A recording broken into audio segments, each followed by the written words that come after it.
বন্ধুরা, আমার হাতে এই চিহ্নটা আগে ছিল না। এটা জ্বলছে কেন? মনে হচ্ছে মন্দির থেকে কিছু একটা আমার সাথে এই এসেছে। ম্যাপটা নিজে নিজেই জ্বলতে শুরু করেছে। এটা যেন আমাকে কোথাও নিয়ে যেতে চাইছে। আমি ফলো করছি। আমি একটা লুকানো উপত্যকায় পৌঁছে গেছি। এখানে কিছু একটা বড় রহস্য আছে।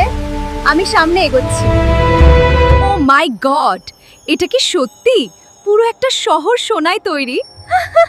আমি বিশ্বাসই করতে পারছি না। এখানে অদ্ভুত নীরবতা। মনে হচ্ছে কেউ আমাকে দেখছে। এই শহরটা ফাঁকা কিন্তু জীবন্ত। এই চিহ্নটা বড় হচ্ছে। আমার শরীর দুর্বল লাগছে। এটা একটা অভিশাপ। আমাকে কিছু করতে হবে। ওগুলো কি? ছায়ার মতো কিছু নড়ছে। এই শহরটা খালি না।